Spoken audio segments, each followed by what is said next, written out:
Bom, pessoal dos primeiros anos, vamos retomar aí agora nosso assunto, que são os povos do Crescente Fértil.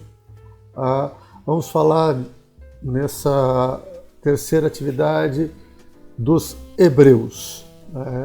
Embora os hebreus não tenham formado um império como os egípcios ou os babilônicos, não tenham se destacado culturalmente como os sumérios ou os caldeus, mas talvez dos povos do Crescente Fértil, talvez tenha sido o povo que teve mais influência em toda a humanidade, por ser o primeiro povo monoteísta. Quando alguém fala "ai meu Deus", hoje em dia, ou "pelo amor de Deus", está se referindo a Yahvé, ou Jeová, o Deus dos hebreus. Nós vimos que os povos mesopotâmicos, nós vimos que os egípcios eram politeístas, acreditavam em diversos deuses. O primeiro povo a criar um monoteísmo, a adorar um Deus só, foram os hebreus. Então, toda a tradição bíblica do Antigo Testamento é a história do povo hebreu. Por isso, inclusive, é difícil dissociar a história dos hebreus da visão religiosa, da narrativa mítico-religiosa que está na Bíblia, no Antigo Testamento, que os hebreus chamavam de Torá. E essa é a principal fonte de referência histórica para entender a origem desse povo e o seu desenvolvimento. Vamos seguir novamente o esquema do desenho, e a gente vai parando e comentando, ok? Então, é preciso fazer uma salvaguarda aqui que, embora vamos tratar de temas que estão ligados à religião, nossa visão aqui não é uma visão religiosa, é uma visão de entender historicamente a importância desse povo que, junto com os egípcios, os mesopotâmicos, esses povos todos tinham contato entre si. A gente viu, por exemplo, que os caldeus, no Segundo Império Babilônico, eles escravizaram os hebreus. Depois os hebreus vão ser libertados pelos persas, que vai ser o último povo que a gente vai estudar nesse bimestre. Então, esses povos, os hebreus migraram para o Egito e foram escravizados no Egito. Então vamos ao vídeo e vamos tentar entender um pouco a origem e o desenvolvimento da história dos hebreus.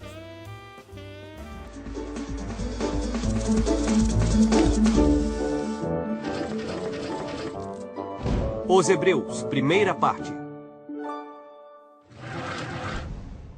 Ao longo da história, muitos povos se multiplicaram e começaram a se destacar. Mas, independente do quão fortes ou poderosos eram, muitos deles, mais cedo ou mais tarde, acabaram por desaparecer ou ser dominados por outros povos. Houve muitas invasões às civilizações antigas.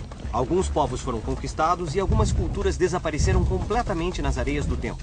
No entanto, havia um povo muito pequeno que, apesar de não ter qualquer poder militar, conseguiu atravessar o vasto oceano da história e chegar aos nossos dias.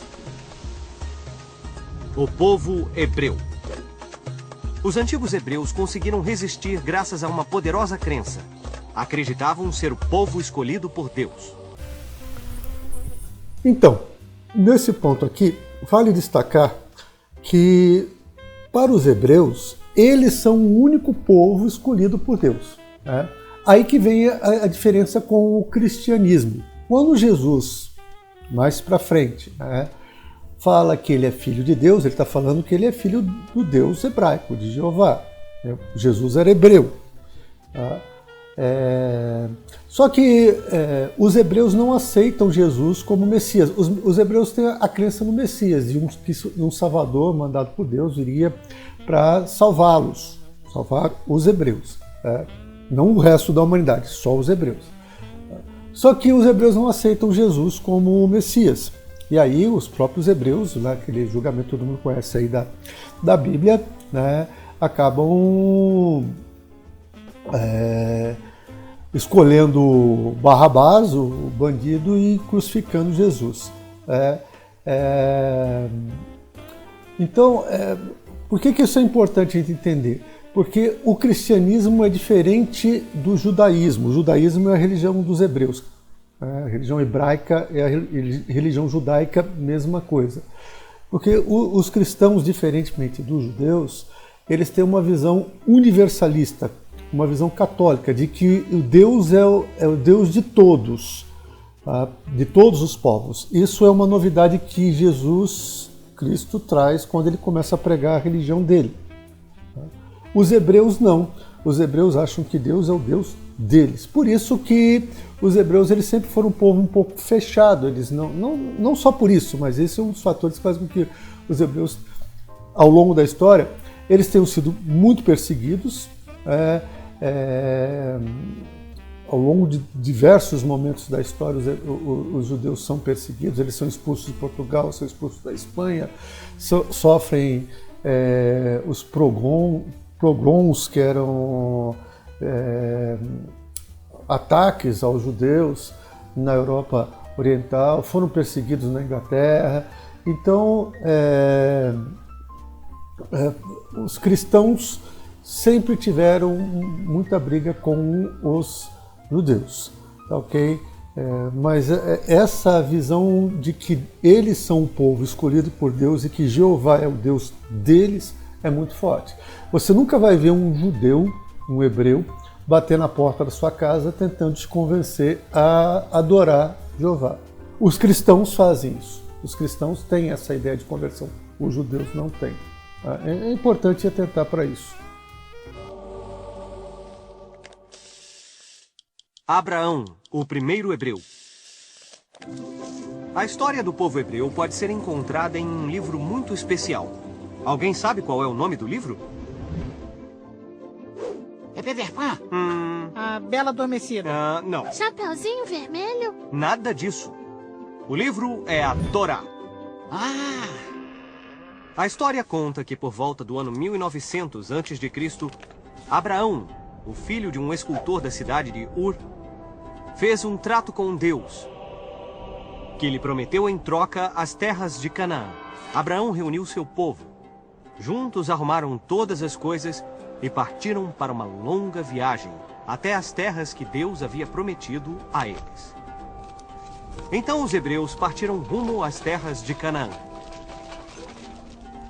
Mas havia um pequeno problema. Não eram apenas os hebreus que estavam interessados nas terras de Canaã. Na verdade, muitos outros povos estavam querendo ocupar aquelas terras. A verdade é que as terras de Canaã eram muito ricas e férteis. E além disso, elas se situavam entre dois grandes reinos da época. O do Egito, no norte da África, e o da Babilônia, na Mesopotâmia. Esses reinos poderosíssimos estavam lutando por esse território, porque inúmeras rotas de comércio passavam por lá. Mas essa terra era muito mais do que apenas uma zona fértil para os hebreus. Era a Terra Prometida.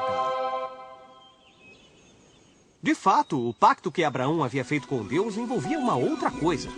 Abraão e seu povo tiveram de renunciar a todas as religiões que adoravam muitos deuses e tiveram que aceitar a existência de um único Deus, o Criador de todas as coisas. Bom, então tomando como base o relato bíblico, a gente tem o seguinte fato, que Abraão seria a primeira pessoa a pregar o monoteísmo. A primeira pessoa a falar da existência de Deus seria Abraão. Então vemos, dentro daquilo que a gente tinha conversado lá nas primeiras aulas, né, quando o conhecimento religioso se instala, ele vem através de uma revelação. Então, Deus teria se revelado pela primeira vez para Abraão.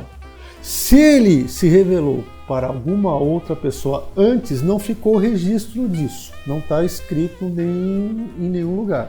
Então, um relato bíblico que vem de uma tradição oral, né? A Bíblia só foi escrita muito tempo depois que esses fatos que ela narra teriam acontecido, mais ou menos por volta de 600, 700 anos antes de Cristo, que a Bíblia começou a ser escrita, colocada em texto, no papel, né? Então, e Abraão teria vivido segundo estimas, perto de 2000 anos antes de Cristo, então perto de 1500 anos antes do momento que a Bíblia é escrita, mas as histórias elas são transmitidas oralmente, a tradição oral do povo, e isso deu base para a compreensão desses fatos. Então, pela própria tradição bíblica, a primeira pessoa a falar da existência de um Deus, do monoteísmo, foi Abraão.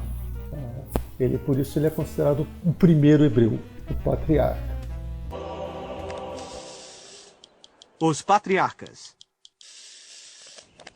Eu, Abraão, sou o líder do meu povo. Isso faz de mim o primeiro. O patriarca é o homem-chefe de uma família. Isso significava que ele impunha as leis e também era o líder religioso. O patriarca era o líder de sua esposa, filhos e também dos filhos de famílias bastante próximas. Quando o patriarca morria, o filho mais velho do sexo masculino se tornava o novo patriarca e assim por diante. O filho mais velho de Abraão era Isaac, e o filho de Isaac era Jacó. Jacó tornou-se famoso porque teve 12 filhos, e cada um deles se tornou o patriarca de sua própria tribo. Essas foram as 12 tribos de origem da nação de Israel. Atualmente, diz-se que o povo de Israel é descendente dessas tribos. Nesse ponto, seria interessante a gente utilizar aquilo que a gente aprendeu ali no finalzinho do primeiro bimestre, né? Que foi aquele conhecimento sobre as comunidades gentílicas, os genos ou os clãs. Né? Quando a gente fala que Abraão é o patriarca, ele é o pater familias, ele é o líder daquela comunidade gentílica, que é uma família ampliada. Quando fala lá das 12 tribos de Israel, são tribos que se formam a partir dos laços familiares que se estabelecem. Né? Então, esse conhecimento da comunidade gentílica é importante para entender essa forma primitiva, primeira ali, de organização dos hebreus. Quando se organizam em tribos, são clãs, são comunidades gentílicas. É disso que a gente está falando nesse primeiro momento da forma de organização política dos hebreus. E nesse sentido, o pater familias, o patriarca, ele tem o poder, ele é o líder religioso, ele é o líder político e militar daquelas comunidades. O cativeiro no Egito. Então vamos voltar a Jacó e seus 12 filhos, os bisnetos do grande Abraão. Um dos filhos de Jacó, José, tinha um dom especial. Ele sonhava com o futuro. Um dia, José contou a seus irmãos um de seus sonhos. Nesse sonho, seus irmãos o elogiavam e curvavam-se diante dele. Bem, esse sonho os deixou tão zangados que eles o atiraram em um poço e depois o venderam a uma caravana de comerciantes que ia para o Egito. No Egito, José foi preso e escravizado. Mas sua capacidade de interpretar sonhos o tornou famoso e finalmente despertou a atenção do faraó. O faraó contou seus sonhos a José. Em um deles, apareciam 7 vacas gordas e muito tempo depois, 7 vacas muito magras. José advertiu o faraó que após 7 anos de abundância de alimentos, haveria 7 anos de escassez. O faraó estava convencido, libertou José e deu-lhe um emprego. Você será meu vice-rei! Quando os anos de fome chegaram, como José havia previsto, o faraó estava preparado e tinha armazenado o suficiente para alimentar seu povo. Mas os 11 irmãos de José estavam com fome, então viajaram com suas famílias para o Egito à procura de algo para comer. E então José cuidou deles. Mas as coisas estavam prestes a mudar. Um novo faraó havia sido eleito no Egito. E ele não era como o outro. Ele temia e desprezava os hebreus. Por isso os escravizou e os maltratou terrivelmente. Acredita-se que a escravidão no Egito durou cerca de 200 anos. Nesse ponto a gente precisa fazer alguns reparos aí na narrativa do vídeo, porque os faraós não eram eleitos. Então, primeira coisa, não se elegia um faraó. Mas toda essa parte narrada aí nesse último trecho do vídeo, a gente pode continuar entendendo a partir daquela chave da comunidade gentílica e daquilo que a gente estudou no finalzinho do primeiro bimestre. Tá? Porque essa é a narrativa bíblica que está colocada mais ou menos aí no vídeo. Mas se a gente, como estudioso, não como fiel, a gente tomar a narrativa bíblica como uma narrativa mitológica, ou seja, que tenta explicar o que acontecia com aquele povo a partir do uso de fenômenos sobrenaturais, né, ou de explicações sobrenaturais, a gente pode entender da seguinte maneira. A região onde aquelas comunidades gentílicas estavam não provia mais comida para todo mundo. Problemas climáticos, problemas seca, gerou fome. E aí o que acontece com essa comunidade gentílica? Ela briga entre si. José foi expulso. Uma parte daquele povo que vivia junto na comunidade gentílica foi expulso e teve que ir para outro lugar. E no caso, segundo a narrativa, José vai para o Egito, né? E lá ele cai nas graças de um determinado faraó que está naquele momento. Mas naquele momento, quem que está ocupando o Egito? Os Ixos. Os egípcios estão sendo dominados nesse momento por um povo de fora, os Ixos. Então os Ixos aceitam os hebreus. Os hebreus se incorporam. Depois, como ainda havia fome e escassez lá na Terra Prometida, os outros hebreus também vão para o Egito. Mas eles são recebidos pelos Ixos que estão dominando o Egito naquele momento. Só que o que acontece depois? Os egípcios mesmo expulsam os Ixos e retomam o controle sobre o seu império, sobre a região onde eles viviam. Agora, imagina, os egípcios recobrando esse controle sobre o território deles, expulsando os Ixos. O que eles vão fazer com aquele povo que foi aliado dos Ixos? Vão escravizar. E os hebreus são escravizados pelos egípcios. Então, fazendo esse reparo à narrativa do vídeo, não foi um faraó que foi eleito, não. Houve a retomada do poder sobre o Egito para os próprios egípcios, expulsando aquele povo que havia um pouco antes dominado aquela região e recebido os hebreus lá. E aí os hebreus acabam sendo escravizados. Um dia, nasceu um homem que se tornaria um grande líder. Um verdadeiro herói. Esse homem se chamava Moisés. Moisés libertou os hebreus da escravidão. Seu povo deixou o Egito e passou os 40 anos seguintes vagando pelo deserto. Durante esse período, Moisés subiu ao topo do Monte Sinai, onde Deus lhe deu os 10 mandamentos. Esses mandamentos eram como um código de conduta que as pessoas deveriam seguir. Os hebreus protegiam os mandamentos na Arca da Aliança e os transportaram através do deserto.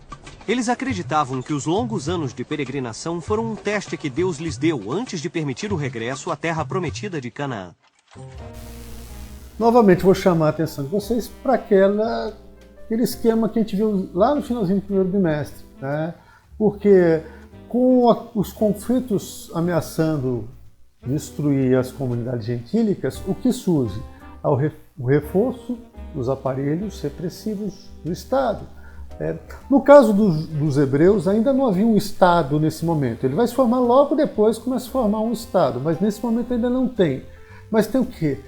Tem a lei que tem um viés religioso, os 10 mandamentos, que falam muito pouco de religião. Os 10 mandamentos são um código de leis para manter o povo unido. Não matarás, não roubarás, não mentirás, não cobiçarás a mulher do próximo. E a propriedade, interessante que inicialmente, né, no hebraico lá, esse mandamento, não cobiçará a mulher do próximo, é a propriedade. Quer dizer, não é uma questão tanto para falar da monogamia, de não ter traição, mas também do respeito à propriedade de quem é proprietário. Inicialmente era assim o mandamento, né? Então vejam, surge aí todo um conjunto de regras para, vamos respeitar essas regras para a gente poder viver aqui juntos, né? Tá dentro ainda daquele esquema que a gente viu no finalzinho do primeiro bimestre. Dando sequência. Vamos usar a nossa bússola do tempo para saber mais sobre outros códigos de conduta nos tempos antigos. Dizem que Moisés recebeu os 10 mandamentos de Deus. Essas leis eram um código de conduta que os hebreus deviam seguir.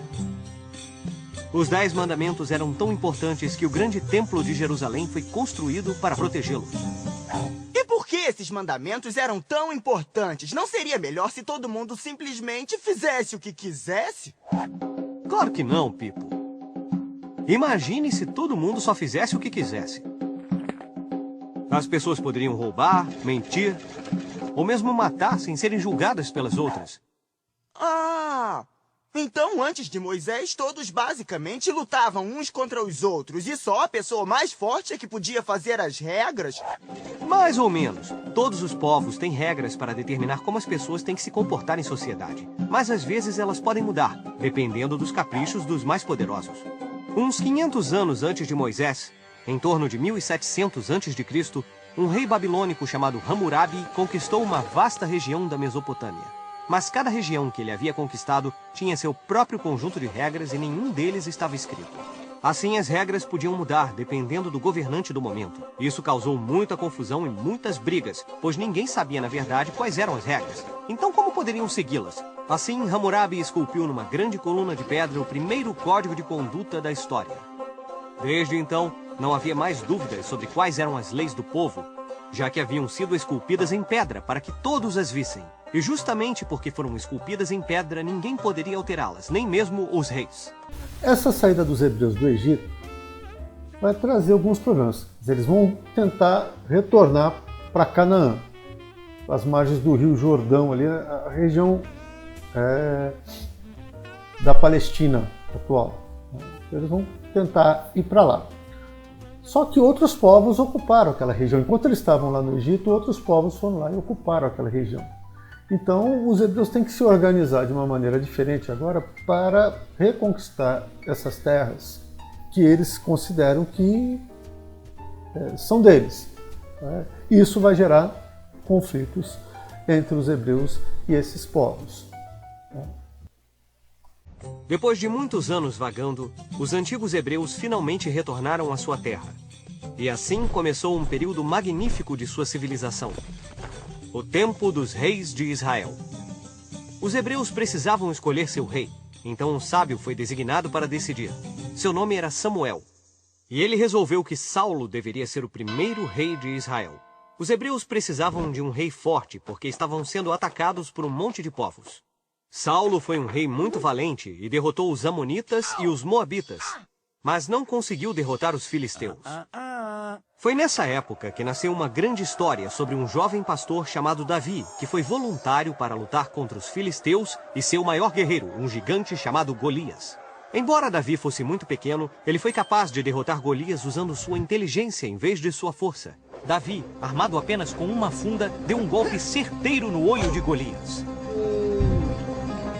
Assim, após derrotar o maior guerreiro dos filisteus, Davi os expulsou e trouxe a paz ao território. Tornou-se rei de Canaã e fez de Jerusalém a capital. Depois, o filho de Davi, Salomão, tornou-se o próximo rei. Salomão dedicou sua vida à construção do Templo de Jerusalém, que foi uma das obras mais impressionantes do mundo antigo. Mas muitos povos estavam tentando conquistar Canaã. Salomão fez o seu melhor para evitar guerras e invasões. Porém, o reino estava cercado por outros povos, como os assírios, babilônios e egípcios. E todos queriam as terras férteis de Canaã. Vocês devem ter percebido aí que houve uma mudança na forma de organização política dos hebreus. Agora eles formam reinos, tem um rei, há uma centralização do poder na mão de uma pessoa, uma estruturação. Aí a gente já tem um Estado formado aí dentro do povo hebreu. Tá? Mas é preciso fazer um reparo aí no que o vídeo falou. Falou que os povos que estavam em torno de Canaã estavam cobiçando as terras férteis de Canaã. Não. Primeiro, as terras ali não eram tão férteis assim. O problema com relação àquelas terras é outro. Se vocês olharem o mapa, volta um pouquinho aí no vídeo e veja o mapa que tem lá, tem a Síria de um lado, caldeus, os babilônicos, egípcios do outro. Ó. Os hebreus, ou Canaã, está justamente num lugar que hoje é chamado de corredor sírio-palestino. Cheio de conflito, cheio de guerra. Mas por que cheio de conflito, cheio de guerra? Porque ali, e não é a fertilidade do solo que interessa ali, não é isso que tem lá. A questão não é essa. A questão é que se o Egito quer conquistar a Mesopotâmia, tem que passar por ali. Está no meio do caminho. O que interessa mesmo é a Mesopotâmia, mas os hebreus estão no meio do caminho. Se os babilônicos querem conquistar o Egito, tem que passar por ali. Se os assírios querem ampliar o seu império, tem que passar por ali. O problema dos hebreus é que eles ficaram no meio de um corredor de passagem dos grandes impérios da antiguidade, que tinham que se deslocar por aí para chegar na África. Ali é a ligação entre o Oriente Médio e a África. E isso tornou a vida dos hebreus muito complicada, porque foram escravizados em função disso. Mas o interesse ali não era a fertilidade das terras, que também não era bem assim, não era tão fértil o terreno ali. O problema é que a Canaã ficava no corredor sírio-palestino, a rota de passagem dos grandes impérios da antiguidade, o que fazia com que os judeus entrassem sempre na mira de um desses povos quando eles estavam crescendo e se expandindo. No ano de 922 a.C., Salomão morreu e Canaã virou um caos. Os hebreus não conseguiam se entender sobre como defender suas terras. Então, dividiram-nas em 2 reinos. O reino de Judá, no sul, e Israel, no norte. As invasões. Durante centenas de anos, os 2 reinos viveram separados. Por isso não tinham força suficiente para derrotar os inimigos. O reino de Israel durou quase 200 anos, até que um poderoso rei da Assíria, Sargão II, invadiu e destruiu a capital, Samaria. Os hebreus abandonaram o país e se espalharam por outras regiões. O reino de Judá durou mais tempo, até que um rei da Babilônia, Nabucodonosor II, invadiu a cidade santa de Jerusalém. Ele destruiu o templo construído por Salomão e expulsou todo o povo para a Babilônia. Esse período obscuro foi a primeira diáspora. Durante esses anos, as disputas entre os antigos hebreus dos 2 reinos foram esquecidas, e todos os descendentes de Abraão passaram a ser chamados de povo judeu. Mas tiveram que esperar mais 50 anos, até o ano de 539 a.C., para que os cidadãos de Judá capturados fossem libertados pelos persas. Os judeus voltaram para a cidade santa de Jerusalém, onde reconstituíram o famoso templo construído por Salomão. Todas as dificuldades que tinham superado tornaram suas convicções ainda mais fortes, e gradualmente eles foram se isolando dos outros povos. Eles escreveram muitas histórias de seu passado e os mandamentos santos de sua religião. Essas histórias e ensinamentos foram reunidos em um livro chamado Torá.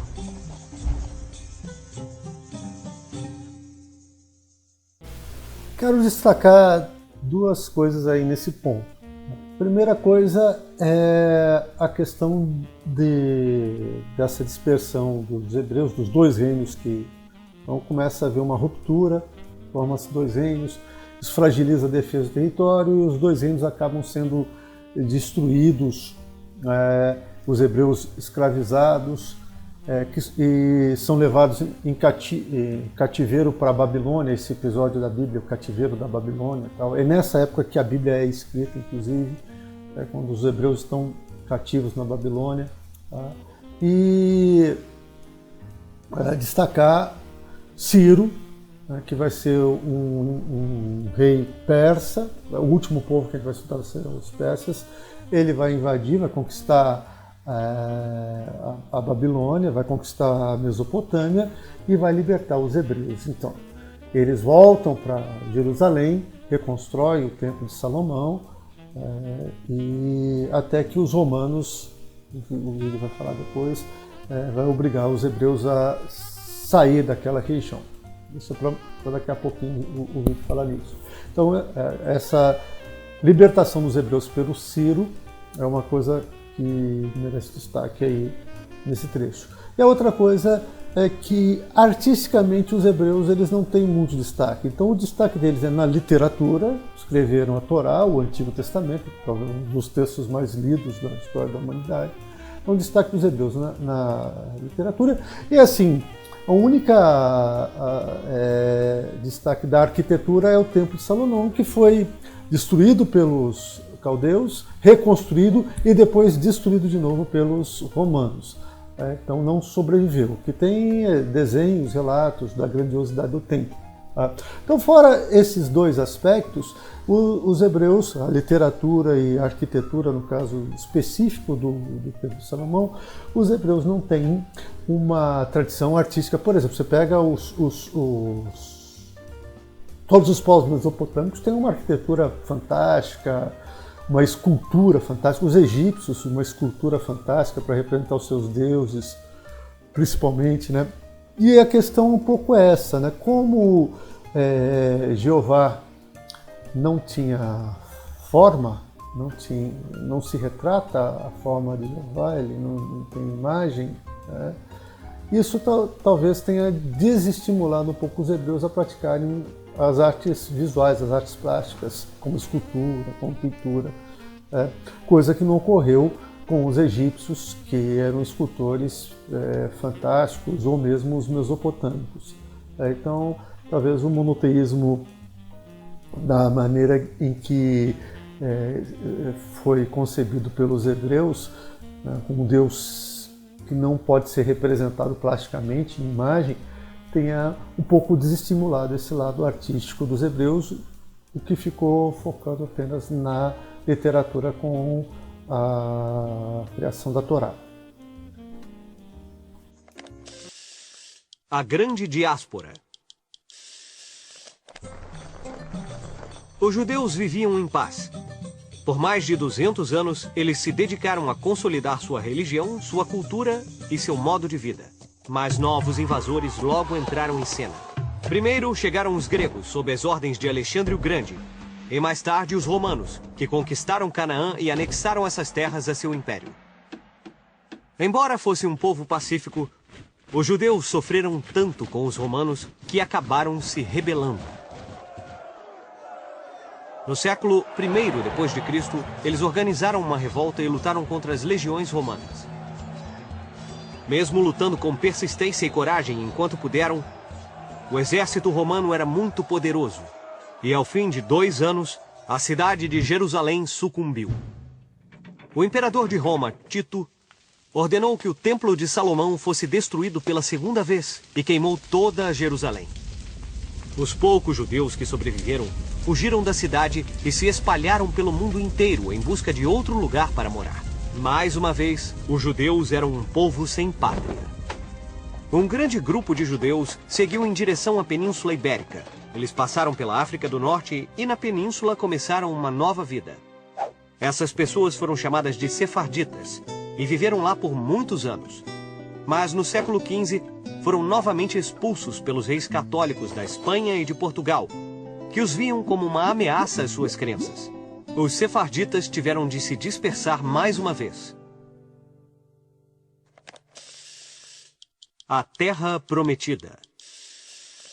Nos séculos posteriores, os judeus continuaram a se dispersar por todo o mundo. Encontraram novos lugares para viver, mas sempre sonhavam em voltar para as terras de Canaã. Às vezes, eles eram convocados a se reunir e a voltar para sua terra. Mas como as pessoas estavam tão espalhadas ao redor do mundo, era muito difícil fazer com que todos se juntassem de novo. Felizmente, as convicções e os rituais do povo judeu continuavam a mantê-los unidos. Uma das práticas mais importantes era a leitura da Torá, que corresponde aos primeiros 5 livros da Bíblia. O povo judeu, até hoje, se reúne para celebrar todo sábado, que é considerado o dia mais importante da semana. Esse dia foi reservado para o descanso, assim como Deus descansou depois de criar o mundo. Outros costumes mantiveram a memória da Terra Santa viva. Em casamentos, por exemplo, um vidro é quebrado para lembrar as pessoas que a felicidade nunca será completa, até que o Templo de Salomão seja reconstruído. Além disso, durante o casamento, o rabino recita 7 bênçãos e, nas últimas, pede um rápido retorno à Terra Prometida. Ao longo dos anos, muitas nações e povos sofreram perseguições semelhantes e desapareceram nas brumas da história. Mas isso não ocorreu com os judeus, que conseguiram sobreviver graças à sua força interior, sua capacidade de superar adversidades e sua fé em Deus, que eles acreditam que há muito tempo os escolheu. Bom, com esse finalzinho aí, parece que os diretores do desenho aí têm uma simpatia toda especial pelos hebreus, né? Pelos judeus. É preciso registrar ainda que entre as perseguições contra os judeus hebreus, a gente tem o Holocausto, que ocorreu durante a Segunda Guerra Mundial, Hitler, né, eliminando milhões de pessoas.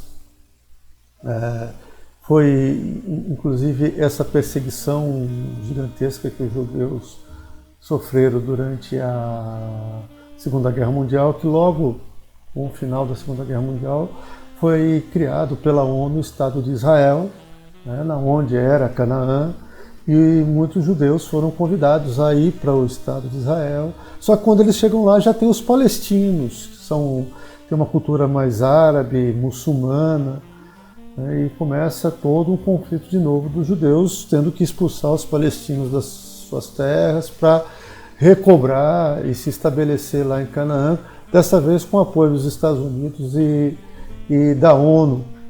Tá? E, novamente, aquela região se torna um palco de grandes conflitos, que são conflitos políticos, econômicos, que se agravam ainda mais porque entram em cena também a questão religiosa. Então, palestinos, muçulmanos, sofrem agora, né, os judeus sofreram bastante, mas eles impõem agora uma série de tormentos e sofrimentos ao povo original daquela... Original não, mas o povo que estava lá naquela terra quando eles, com o aval da ONU e dos Estados Unidos, retomaram o controle sobre aquele território após a Segunda Guerra Mundial. Então os conflitos naquela região ainda continuam com muita intensidade desde a antiguidade. Ok? Bom, por hoje é só. Próxima aula, semana que vem, os fenícios. Dessa vez vou postar uma atividade valendo nota para vocês. Procurem fazê-la, não copiá-la de alguém, fazê-la vocês mesmos, para que desenvolvam as suas habilidades e aprendam. Tá? Quem copia, nada feito. Tá? Então está se enganando a si mesmo, não está só me enganando, está enganando a si mesmo. Mas vamos lá, façam as atividades, vai valer 2,5 pontos, sigam as instruções, leiam com atenção, muita atenção, o que é para fazer, tá? E postem lá naquela página onde estão as atividades. Ok? Um abração para todos e até a semana que vem.